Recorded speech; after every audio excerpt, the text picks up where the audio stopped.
Welcome back to our YouTube channel. તો આપણી spoken English કોર્સની એક સિરીઝ ચાલી રહી છે અને એ મુજબ આજના વિડીયોમાં આપણે આર્ટિકલ ધના ઉપયોગો વિશે શીખીશું. તો ચાલો શરૂઆત કરીએ.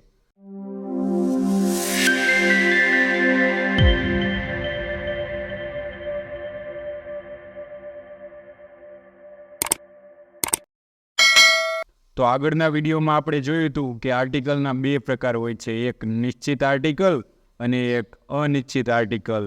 નિશ્ચિત આર્ટિકલ તરીકે ધનો ઉપયોગ થતો હતો અને અનિશ્ચિત આર્ટિકલ તરીકે એ અને એનનો ઉપયોગ થતો હતો. તો આપણે જોઈએ કે મોટે ભાગે જ્યારે આર્ટિકલ ધનો ઉપયોગ થાય છે ત્યારે તે નિશ્ચિતતા બતાવવા માટે જ થાય છે. તો નિશ્ચિતતા બતાવવા માટે કેવી રીતે થાય તે આપણે આગળના વિડીયોમાં જોયું છે. અને જો તમે તે વિડીયો ન જોયો હોય તો તમે સૌથી પહેલાં એ વિડીયો જોઈ લો, એટલે તમને ખબર પડશે કે આર્ટિકલ ધનો ઉપયોગ નિશ્ચિતતા બતાવવા માટે કેવી રીતે થાય છે. જેમ કે અહીંયા જુઓ, બે વાક્ય આપેલા છે. તો આર્ટિકલ ધ નિશ્ચિતતા બતાવવા માટે કેવી રીતે ઉપયોગ થાય છે તો તે શીખવા માટે આપણે એક ઉદાહરણ જોઈએ. તો તમે ઘરે હોય અને કોક તમારો દરવાજો ખખડાવે તો તમારા પપ્પા કહેશે કે જાઓ જોઈ આવો તો કોણ દરવાજે આવ્યું છે. તો તમે કહેશો કે પપ્પા કોઈ એક છોકરો આવ્યો છે. તો એ વખતે તમે કયું વાક્ય બોલશો? તો એ વખતે તમે આ વાક્ય બોલશો, a boy has come at the door. કેમ? કારણ કે છોકરા વિશે કોઈ માહિતી નથી, એટલા માટે છોકરો અનિશ્ચિત છે. તો અનિશ્ચિત બતાવવા માટે આર્ટિકલ એ ઉપયોગ થાય છે. પરંતુ તમારા પપ્પાએ કીધું હોય કે ઓફિસમાંથી કોઈ છોકરો આવશે અને કંઈક વસ્તુ આપી જશે, આવે એટલે તમે લઈ લેજો. તો હવે તમારો દરવાજો કોઈ ખખડાવે અને તમે દરવાજો ખોલો અને તે જ છોકરો હોય, તો હવે તમે તમારા પપ્પાને શું કહેશો? કે કહેશો પપ્પા તે છોકરો આવ્યો છે. તો અહીંયા અંગ્રેજીમાં કયું વાક્ય આવશે? આ વાક્ય આવશે, the boy has come at the door. કેમ? કારણ કે હવે નિશ્ચિત થઈ ગયો. કેવી રીતે? એ જ છોકરો કે જે કંઈ વસ્તુ આપવા માટે આવવાનો હતો. તો આવું દર્શાવવા માટે આર્ટિકલ ધનો ઉપયોગ થાય છે અને અનિશ્ચિતતા બતાવવા માટે આર્ટિકલ એનો ઉપયોગ આવે છે. તો 70થી 80% કેસમાં તો એટલા માટે જ આર્ટિકલ ધ આવે છે, પરંતુ આપણને આની તો માહિતી હોતી નથી. આપણે તો ફક્ત નિયમો પાકા કર્યા હોય એટલે આપણને કન્ફ્યુઝન થાય કે અહીંયા આર્ટિકલ ધનો ઉપયોગ કેવી રીતે થયો. પરંતુ હવે તમે જ્યારે વાંચતા હોય ત્યારે તમારે જોવાનું કે ધ આર્ટિકલનો ઉપયોગ હંમેશા મોટે ભાગે તો નિશ્ચિતતા બતાવવા માટે જ થતો હોય છે. તો હવે આગળ જોઈએ. તો હવે આપણે ધ આર્ટિકલનો ઉપયોગ કેવી રીતે થાય તો તેના થોડાક નિયમો છે તે જોઈશું. અને આ મોટા ભાગના નિયમો તમને ખબર જ હશે, તમે વાંચ્યા જ હશે. ધ આર્ટિકલનો ઉપયોગ ક્યાં થાય છે? તો કે યુનિક વસ્તુ અથવા તો લોકો કે જે એક જ હોય એના માટે થાય છે.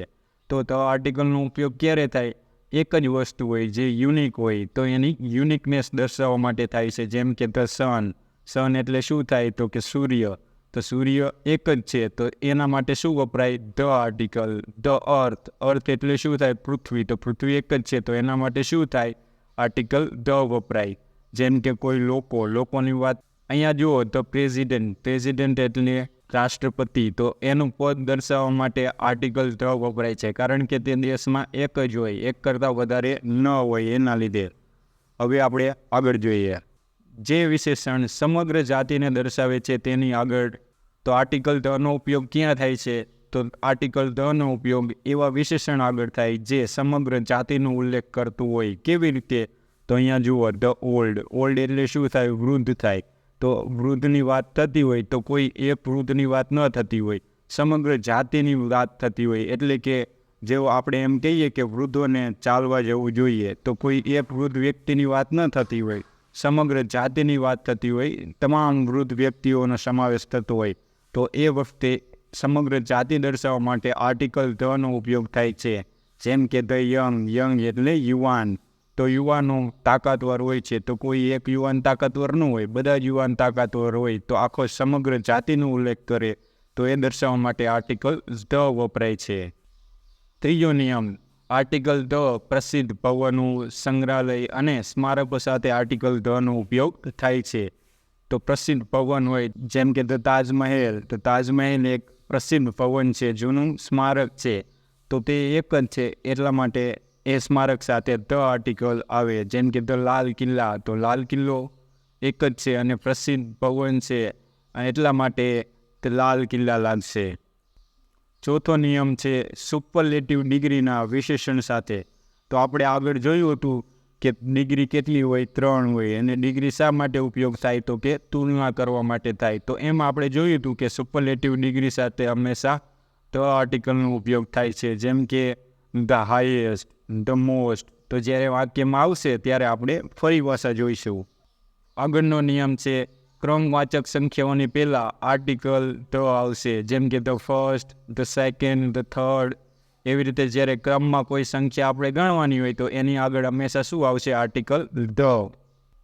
જે દેશોના નામ કિંગડમ, રિપબ્લિક અથવા તો સ્ટેટ આવે એની સાથે શું આવશે, તો તેની સાથે આર્ટિકલ ધ વપરાશે, જેમ કે the United states, the United Kingdom, the Republic Ireland. તો જ્યારે દેશના નામની આગળ કિંગડમ, રિપબ્લિક અથવા તો સ્ટેટ આવે એ વખતે આપણે આર્ટિકલ ધનો ઉપયોગ કરીશું. તો આ આર્ટિકલ ધના ઉપયોગો છે. આગળનો 7મો નિયમ આપણે જોઈશું કે કોઈ નદીઓ, નહેરો, મહાસાગર કે સાગર હોય તો તેની સાથે શું આવશે, તો તેની સાથે આર્ટિકલ ધ વપરાશે, જેમ કે the Ganga, the Nile. Nile એક નદી છે, ગંગા પણ એક નદી છે. ધ પેસિફિક તો મહાસાગર છે. તો મહાસાગર હોય, નહેર હોય, નદી હોય અથવા તો સાગર હોય તો તેની સાથે શું આવશે, તેની સાથે આર્ટિકલ ધ આવશે. 8મો નિયમ એવો છે કે એવા દેશના નામ કે જે બહુવચનમાં હોય, એટલે કે નામને અંતે એસ લાગેલો હોય, તો આવા દેશની નામની આગળ આર્ટિકલ ધનો ઉપયોગ થશે. કેવી રીતે, તો અહીંયા જુઓ, એવા દેશના નામ કે જે બહુવચનમાં હોય એટલે કે એને અંતમાં એસ લાગેલો હોય છે. અહીંયા જુઓ, ધ નેધરલેન્ડ્સ, તો નેધરલેન્ડમાં એસ લાગેલો છે તો એની આગળ શું આવશે, આર્ટિકલ ધ આવશે. ધ ફિલિપિન્સ, તો ફિલિપિન્સને અંતે પણ શું આવેલો છે, એસ, તો એના આગળ પણ શું આવશે, આર્ટિકલ ધ આવશે. શા માટે, તો બહુવચન નામ હોય એટલે એ દર્શાવવા માટે આર્ટિકલ ધ આવે છે. તો પરિવાર હોય તો પરિવારના નામની સાથે પણ આર્ટિકલ ધ આવે છે. કેવી રીતે, તો ગુપ્ત સામ્રાજ્ય હતું ને ઇતિહાસમાં, તો તેની આગળ આર્ટિકલ ધ આવશે. તો રાણા. આવી રીતના જ્યારે પરિવારના નામ હોય તો તેની આગળ પણ આર્ટિકલ ધ લાગે છે.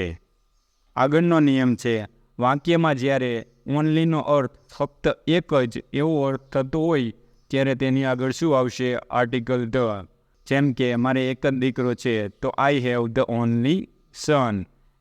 તો ઓનલીની આગળ શું લાગશે, ધ લાગશે. શા માટે, તો એક જ છે એવા અર્થમાં આર્ટિકલ ધ આવશે. જેમ કે ધ ફ્રેન્ડ, તો મારે એક જ મિત્ર છે તો તેની આગળ શું આવશે, આર્ટિકલ ધ. જેમ કે અમારી ટીમમાં એક જ બેટ્સમેન છે, ધ ઓનલી બેટ્સમેન, તો એની આગળ શું આવશે, આર્ટિકલ ધ આવશે. ફક્ત એક જ બેટ્સમેનની વાત થાય છે એટલા માટે.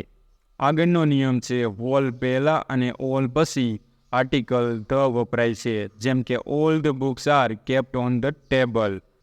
તો ઓલ ધ બુક્સ, તો ઓલ પછી શું આવે, ધ આવે, અને પછી નામ આવે એટલે બુક્સ, કારણ કે બહુવચન દર્શાવવા માટે આર્ટિકલ ધ આવે. R kept on the table, table ઉપર રાખેલી છે. આઈ એમ ટાઈપિંગ ધ હોલ બુક, એટલે કે હું સંપૂર્ણ બુક ટાઈપ કરી રહ્યો છું. તો તેની આગળ પણ શું આવશે, આર્ટિકલ ધ આવશે.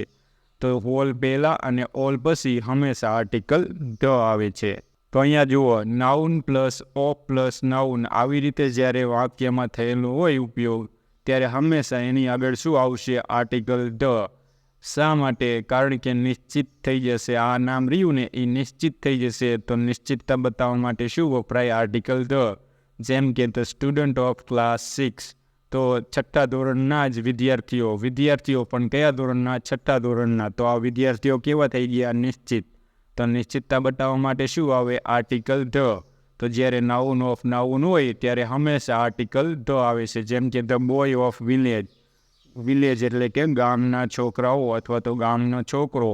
તો હવે આ છોકરાઓ કેવા થઈ ગયા, નિશ્ચિત. ક્યાંના, તો કે વિલેજના. તો નિશ્ચિતતા બતાવવા માટે હંમેશા આર્ટિકલ ધ આવે છે. તો નાઉન ઓફ નાઉન હોય એટલે હંમેશા આર્ટિકલ ધ આવશે. અને મોટે ભાગે વાક્યમાં હંમેશા આવી રીતે જ લખેલું હોય છે એટલે નિશ્ચિત થઈ જશે, અને નિશ્ચિતતા બતાવવા માટે હંમેશા આર્ટિકલ ધ વપરાય છે.